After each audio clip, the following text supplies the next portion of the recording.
Na pequena e pacata cidade de Turvo, interior de Santa Catarina, um acontecimento comovente e inexplicável aos olhos naturais tomou conta dos corações de todos que estavam presentes no templo da igreja pentecostal. Deus é amor. Era sábado, 31 de maio, e o culto transcorria como tantos outros já realizados ali. O céu cinzento do fim de tarde parecia prenunciar algo diferente, mas ninguém poderia imaginar a grandeza espiritual que marcaria aquela noite. O altar estava preparado, os louvores ecoavam entre as paredes da igreja e os irmãos aguardavam, com expectativa, a palavra que seria ministrada por um homem que, mais do que conhecido, era amado, o pastor Serginho Carvinho. Natural de Caxias do Sul, no Rio Grande do Sul, pastor Sérgio, como era carinhosamente chamado, dedicara sua vida inteira à obra de Deus. Desde muito jovem, carregava nos olhos uma chama que não se apagava, uma sede pelo céu, uma paixão pela pregação. Era daqueles pastores que não precisavam de microfone para tocar o coração dos ouvintes. Bastava abrir a boca para que se notasse a unção que habitava em sua vida. Seu semblante era sempre sereno, mesmo em meio às lutas que jamais usava como desculpa para esmorecer. Com uma vida irrepreensível diante do Senhor, conhecido por seu caráter firme, sua humildade e pela forma como tratava todos com amor, ele construiu uma reputação que atravessou cidades, igrejas, ministérios. Naquela noite, o pastor subiu ao púlpito com a Bíblia em mãos, como de costume. Mas havia algo diferente no ar, algo que muitos só compreenderiam mais tarde. Ele começou sua mensagem com voz firme, pregando sobre o arrebatamento da igreja, a urgência de estar preparado para encontrar-se com o Senhor e o valor de uma vida de santidade. Seus olhos brilhavam enquanto ele falava sobre o céu, como se visse algo que os outros ainda não viam. Ele exortava os fiéis a viverem em retidão, a largarem tudo por Jesus, a viverem como se aquele fosse o último dia. Cada palavra era como uma flecha, cada frase um chamado para um despertamento espiritual. E então, enquanto suas mãos ainda seguravam a palavra e sua voz ecoava no templo, aconteceu o que nenhum dos presentes esquecerá. O pastor calou-se subitamente. Seu corpo pareceu curvar-se em um gesto de reverência, e de joelhos ele caiu suavemente no chão do altar, sem expressão de dor, sem gemido, sem desespero. Apenas caiu, ou melhor, foi levado. Os irmãos correram até ele, o culto parou, orações se elevaram, pedidos de socorro foram feitos, mas quando os médicos chegaram, já não havia mais o que pudesse ser feito. Para os olhos clínicos, ele havia morrido, mas para os olhos da fé, aquele homem havia sido arrebatado. A notícia se espalhou rapidamente. Pastores da região, amigos de longa data, membros de igrejas irmãs, todos foram tomados por uma mistura de incredulidade e reverência. Se ajoelhou na terra de nós, o sombrio, botou a mão na cabeça do meu pai e disse: Jesus, cura o teu trabalhador! Ele veio trazer a ceia para mim. Jesus controlou a pressão do meu pai e ele foi tocar no pé.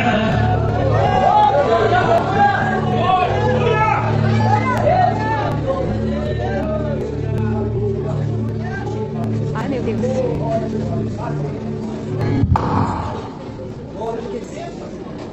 Diz ele é a luz do mundo. Capítulo 10, João diz ele é o bom pastor. Capítulo 11, ressuscita Lázaro. João diz ele é o príncipe da vida. Capítulo 12, João diz ele é rei. Capítulo 13, lava os pés dos discípulos. João diz ele é servo. Capítulo 14, ele é consolador. Capítulo 15, João diz ele é videira verdadeira. Capítulo 16, João diz ele é doador do Espírito Santo. 17, João diz ele é o grande intercessor. Capítulo 18, vai para a cruz. João diz ele é o sofredor modelo. 19, domina a morte. Capítulo 20, ressuscita. 21, domina. Todo pecador arrependido traz alegria. Traz pai, levanta a mão. Ele é, mas eu não sou. Ele é, mas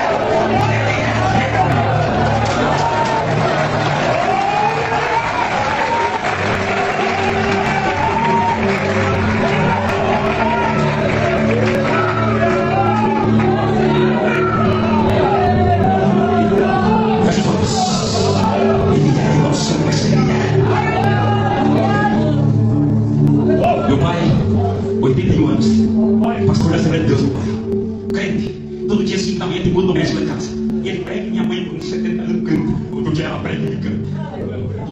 Como pode um homem partir, assim diante do altar, pregando sobre o arrebatamento, vivendo o que pregava até o último segundo? Nas redes sociais, vídeos curtos mostravam os minutos finais da pregação, e a emoção era inevitável. Milhares de pessoas compartilharam suas palavras, suas orações, seu testemunho. Não demorou para que muitos começassem a afirmar o que para eles era uma certeza. O pastor Serginho não morreu. Ele foi levado, foi arrebatado como Enoque, que andava com Deus e já não se achava, porque Deus o tomara para si. Foi retirado do mundo como Elias, que subiu ao céu em um redemoinho enquanto ainda caminhava com o manto sobre os ombros.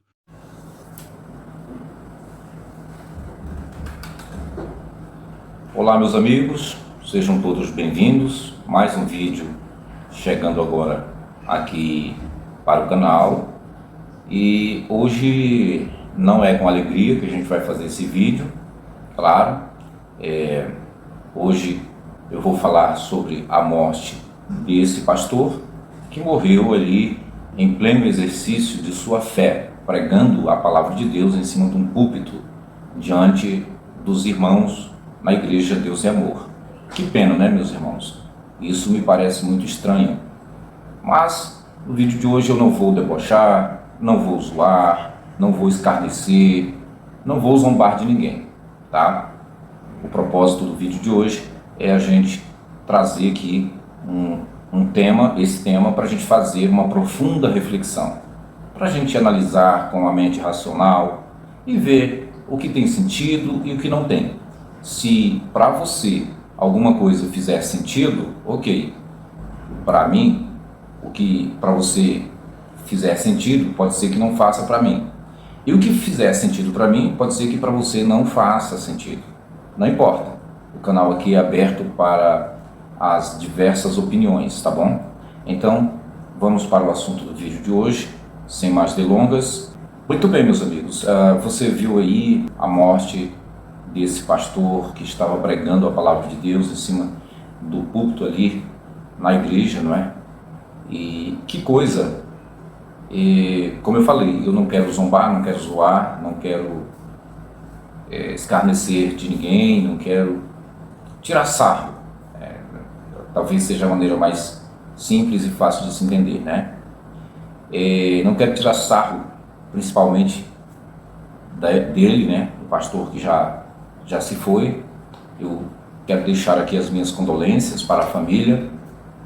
Eu sei que é uma coisa muito difícil, não é uma coisa boa para ninguém, não é, e nem tão pouco bonita, né, gente? Eu não vejo nada de bonito numa morte, numa passagem.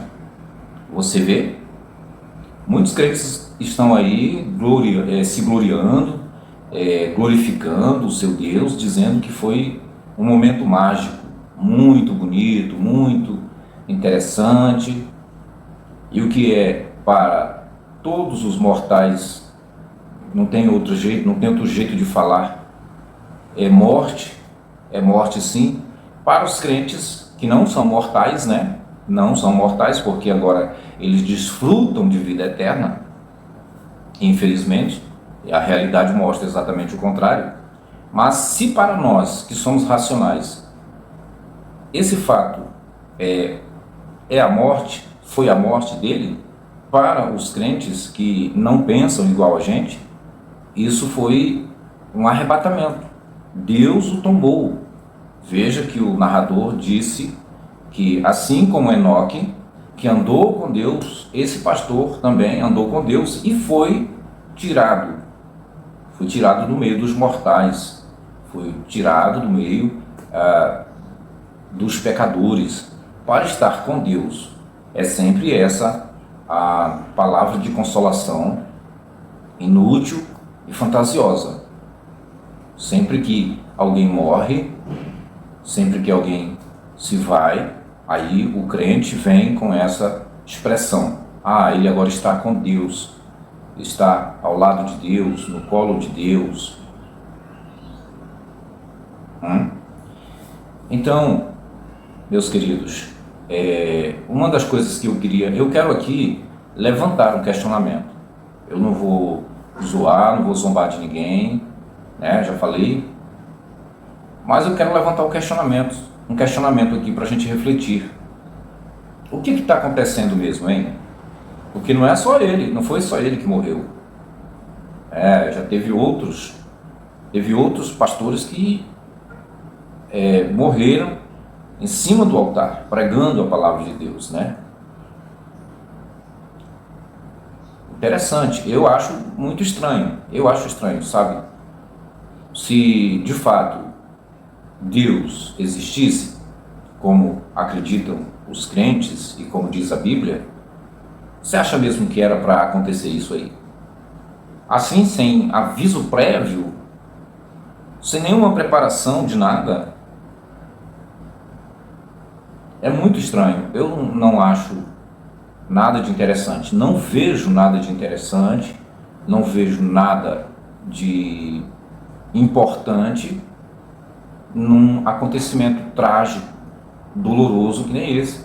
Você viu que o narrador que inicia o vídeo, ele falou aí que foi um momento lindo, não foi feio. Ora, desde quando morrer é lindo? Desde quando morrer é bonito? É bom? É gostoso? É prazeroso? Desde quando? Né? Não tem nenhum sentido. A morte, ela é um acontecimento doloroso, difícil de se encarar, difícil mesmo, não é fácil, entende? Então, amigos, o questionamento do vídeo de hoje é: o que é que está acontecendo com os pastores que estão morrendo em pleno exercício de sua fé, de sua pregação? Ali o pastor estava dando a sua mensagem, segundo o que parece, que deu para entender, é que ele estava pregando sobre o arrebatamento, né, sobre a vinda de Jesus. Estava falando ali, nos últimos momentos, momento que ele caiu, ele estava falando inclusive de uma cura divina que Deus fez para o seu pai, que era hipertenso. Deus controlando a pressão arterial do seu pai, em resposta da oração de sua mãe. E infelizmente, né? Infelizmente, veio acontecer isso com ele exatamente nesse momento em que ele falava de cura divina. Que contradição, hein?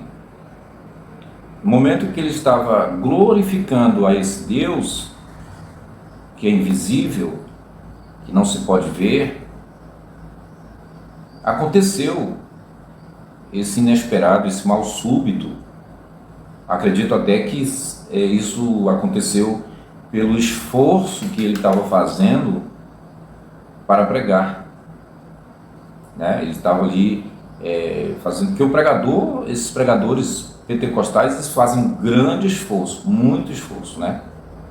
E pode ter sido isso, né? Pode ter sido isso. Não estou dizendo,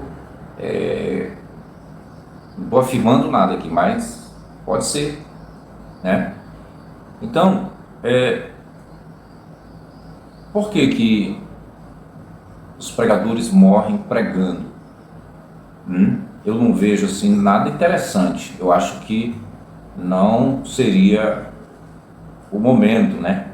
Se caso existisse um Deus verdadeiro, existente, cheio de amor e de misericórdia, ele avisaria, né? Seria útil ele avisar: olha, fulano, eu vou te levar. Mas não fazer, não assim, né?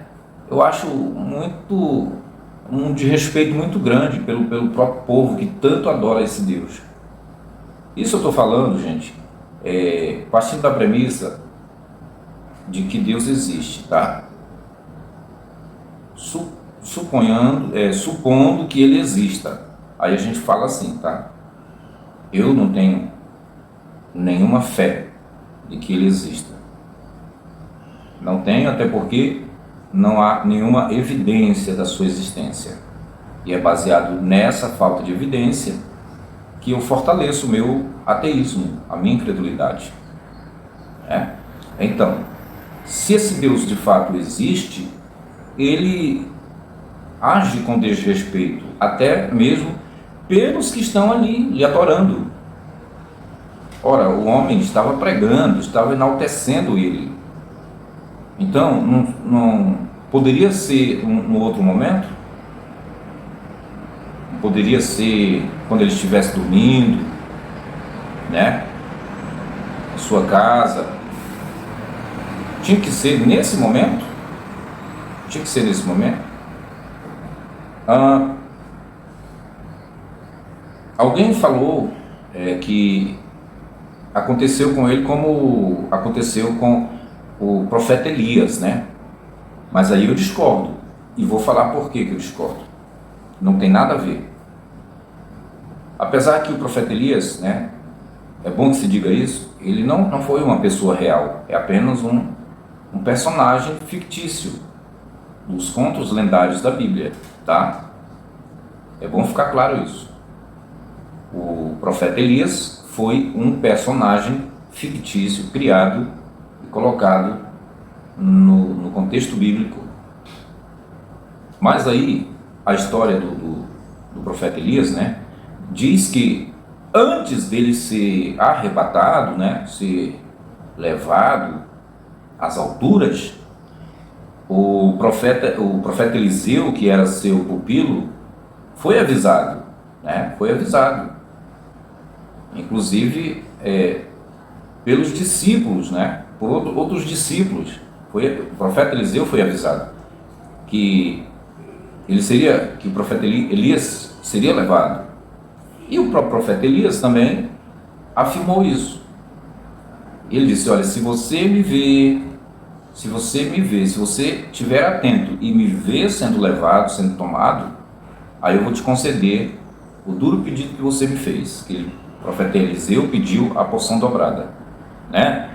Então dá para você entender, né? O profeta Elias falou sobre a sua partida, que ele seria levado. Mas esse pastor aí, esse pastor nem imaginava, jamais imaginava que isso iria acontecer com ele ali, naquele momento. Não teve nenhum tipo de informação, de aviso prévio. Então eu acho um grande desrespeito, né, caso existindo esse Deus, o que ele fez com o seu povo e com o pobre do homem. E com o homem. Poderia ser de outra forma, né? Então, para você ver as contradições que há na fé do povo, uma coisa não combina com a outra. E aí diz que a equipe de socorro foi acionada para vir, para tentar reverter a situação, mas quando chegou, nada se podia fazer. Nada eles puderam fazer porque o pastor já tinha ido a óbito, de fato. A morte, ela é um fato inevitável. Não tem como, não há nada que se possa fazer para impedir essa realidade. Uma hora vai acontecer com todos nós, com cada um de nós, né? Vamos dizer assim. Não tem como impedir que isso aconteça. Um certo momento.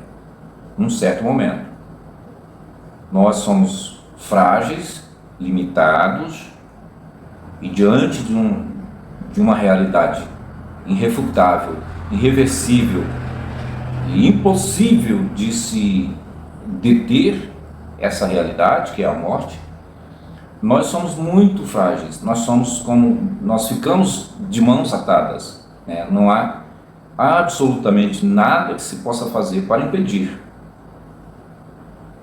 Mas voltando a esse caso, né, meus amigos, muito triste, lamentável mesmo. E outros pastores morreram pregando em cima do púlpito, né? Teve o caso daquele rapaz que estava cantando, né, num evento também, cantando ali e de repente ele caiu, foi um mal súbito, né? Lembra? Pedro Henrique, se não me falha a memória, o nome dele. Se eu estiver errado, me corrija. Ele caiu, simplesmente do nada aconteceu, né? Aí os crentes ficam se gloriando, dizendo que Deus o levou, que Deus o tomou, que ele era um homem muito justo, muito santo. Esse, né, o pastor Sérgio, que era um homem muito correto, muito justo, e por isso Deus o tomou para si, que Deus, né, o levou, foi um privilégio. Os crentes ficam se gloriando, achando que é bonito morrer assim. É uma tremenda contradição. Eu não vejo nada interessante. E você que se cuide, viu, crente? Se cuide, se alimente decente, vá ao médico regularmente. Tem que se cuidar. Não espere que haja uma intervenção divina para evitar certos fatos como esse. Não espere. Quem tem que fazer por onde evitar é você mesmo, tá? Então, assim, os crentes ficam se engrandecendo nesse momento. Se engrandecendo. E aí vai aparecer tantas das histórias, né, envolvendo esse homem, tudo que estava escondido, agora vai aparecer, né? As pessoas falando muito bem, que ele era muito bom, muito certo, um homem de Deus, muito reto, eu não estou aqui duvidando do caráter dele, não, até porque eu não conheço, mas esses acontecimentos são cercados de misticismo, muito misticismo, né?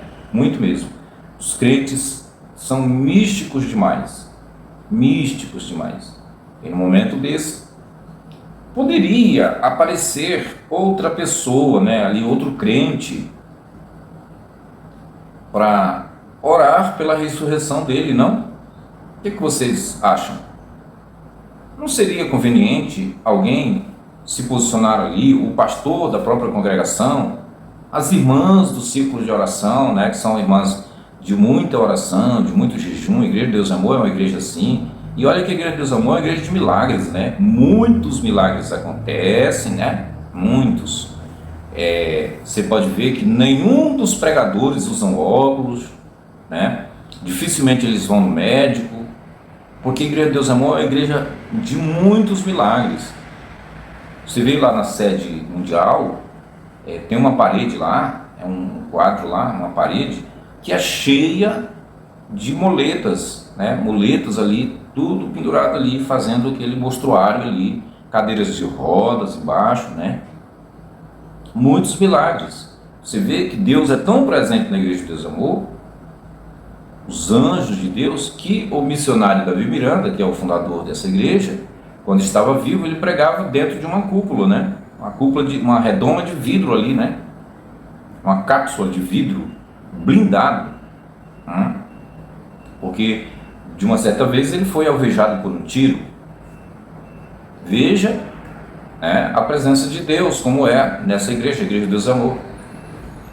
Então, esse momento seria muito bom, foi uma oportunidade muito grande de alguém se levantar com a sua fé e orar para que o pastor viesse a ressuscitar, não é? O que você diz?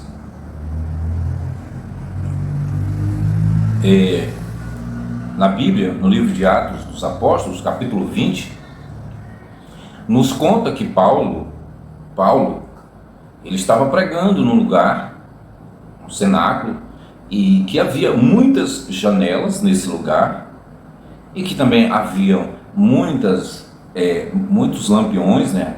As luminárias de antigamente era assim, não era elétrica, não existia, claro, né? E talvez ali tinha um menino, tinha um rapaz, né? Sentado numa janela, por nome de Eutico. Eutico estava sentado ali na janela e de repente deu mal súbito, pode ter sido, ou ele sonambulou, né? Deu uma cochilada ali e diz a Bíblia que ele caiu lá embaixo e veio a óbito. E o que aconteceu? O Paulo, parando a sua pregação ali, foi imediatamente correndo, desceu ali e foi atender o rapaz. E orou ali, e o rapaz voltou à vida de novo. E tudo voltou ao normal, o culto continuou de novo, normal, até ao amanhecer. Então, essa não seria uma grande oportunidade, gente, para que alguém, como eu disse, do círculo de oração, o próprio pastor, outro crente, outros pastores de outras igrejas, podia ser, né? Orar para que o pastor ressuscitasse, né? Por que não acontece? Por que os crentes de hoje, eles não exercitam a fé na Bíblia? Porque o mesmo poder que Jesus tinha dentro da Bíblia, ele autorizou, ele deu para os crentes. Todo aquele que crê em Jesus se usar sua fé, confiando nos textos da Bíblia, vai poder fazer o que Jesus fez e até fará coisas maiores. É assim que está escrito lá em João 14, 12 em diante, não? Aquele que crê em mim fará as mesmas obras que eu faço, e ainda farão maiores, porque eu vou para o Pai. Mas tudo quanto pedirdes em meu nome, o Pai, vou-lo concederá, né? Ou eu lhe concederei para que o Pai seja glorificado, mais ou menos assim. Mas de certo que o texto de João garante que aquele que crê, o crente que crê em Jesus, vai poder fazer as mesmas obras. E esse momento seria muito ideal, propício para o crente exercer a sua fé.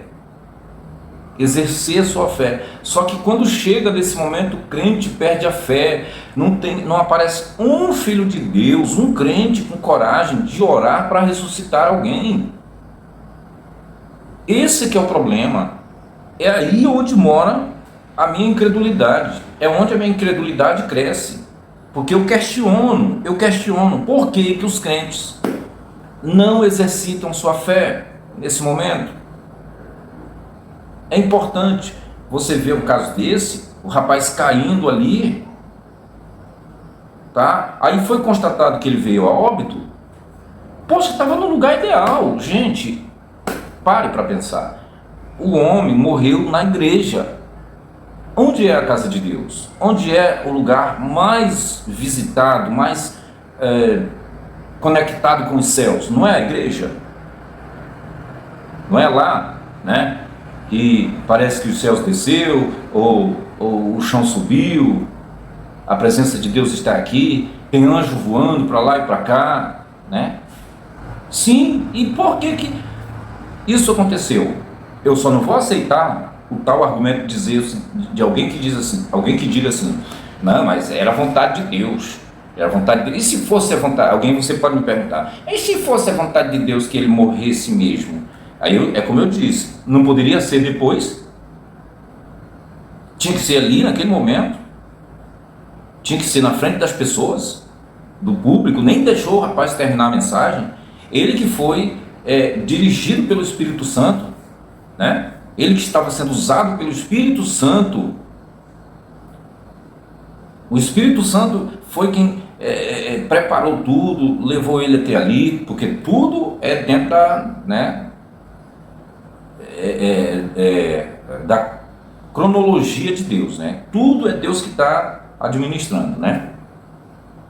E aí o Espírito Santo também nem sequer revelou para alguém que a igreja de revelação também, né, pessoal? É bom destacar isso. A igreja de Deus e Amor é a igreja que mais usa o dom da revelação do Espírito Santo. Mas ninguém se levantou para advertir, para falar para todo mundo, ou até mesmo para o pastor, que o Senhor iria levar ele naquele momento, né?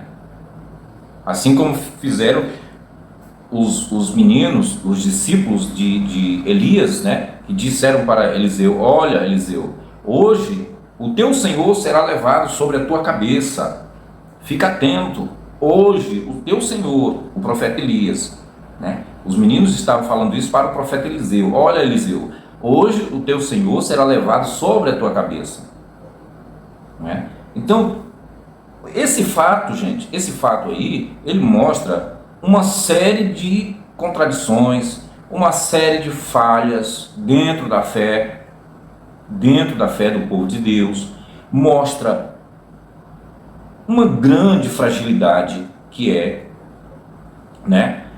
Mostra que realmente não tem o menor sentido, não tem também uma explicação à altura de justificar isso, não tem. Porque como eu perguntei, cadê o dom da revelação? Para alguém usar e dizer assim, olha, Deus vai levar o pastor Sérgio, hoje Deus vai te levar. Não teve nenhuma revelação, ninguém revela isso. Ninguém revela coisas extremamente importantes, né? Acontecimentos fortes, acontecimentos reais, não tem revelação para isso. Eu não sei o que acontece com esse Espírito Santo, que ele não revela essas coisas. Tá, gente? Então, tá aí. Esse vídeo mostra claramente o que é a fé do povo de Deus, o que é a religião. E mesmo assim, os crentes conseguem transformar todas as desgraças, todas as fatalidades, né? Conseguem transformar um caso desses como uma coisa muito boa, uma recompensa de Deus, que foi maravilhoso, que é plano de Deus, que é Deus agindo, e aí fazem comparações com os mitos da Bíblia, com os personagens lendários da Bíblia. Ah, Deus o tomou, que privilégio, é um privilégio morrer pregando a palavra de Deus. Que privilégio é morrer pregando a palavra de Deus. É um privilégio? Você acha mesmo isso? Você acha bonito mesmo morrer assim, pregando desse jeito? A família não recebe nada de alerta, de aviso, né? De um aviso prévio, os amigos, a própria igreja. Deus não aparece para falar nada, né? Não aparece para falar nada para ninguém. Então, para mim, não faz o menor sentido, não tem lógica, não tem nenhum sentido nisso, não vejo nada de legal nisso, bonito, prazeroso, honroso, digno, nada, não vejo nada disso, tá? Era isso que eu queria trazer no vídeo de hoje. Eu espero que eu não tenha ofendido ninguém aqui. Eu espero que o conteúdo desse vídeo sirva para uma profunda reflexão, que é tudo muita ilusão acreditar num Deus, falar tão bem dele, quando no momento que você mais precisa, ele está pouco se cagando para você. No momento que você mais precisa dele, dos milagres, daquilo que você crê, dos elementos da tua fé, né? Dos elementos da tua fé, no momento que você mais precisa que isso venha se evidenciar, cadê? Cadê? Então, infelizmente, né, pessoal? Infelizmente, se não for os médicos, a medicina, que tem pessoas que são tão ignorantes, não sei nem qual é a palavra que eu vou falar, ao ponto de essa pessoa dizer que os médicos, a ciência e a medicina são apenas quebra-galhos. São apenas quebra-galhos. Mas o que de fato é mesmo é Deus. Deus é que é tudo, é Ele que dá toda a sabedoria para os médicos, né? Mesmo assim, são os médicos que resolvem os problemas. A igreja não adianta contar com os dons que ela tem, que não serve para bosta nenhuma. De novo eu volto a pegar pesado. Os dons do Espírito Santo não servem para merda nenhuma. Entendeu, crente? Você, com esses dons que você tem do Espírito Santo, não serve para nada. Só para te iludir. Você é um iludido, um enganado, um fantasioso. A sua mente é um balde de fantasias, sabe? Porque você, na hora que você mais precisa, não aparece nada. Some tudo. Você é uma pessoa comum, normal. Entende? Exatamente. Tá bom, pessoal? Se gostou, deixa o like, comente bastante, compartilhe, tá? E vamos que vamos. Se cuide. Um forte abraço.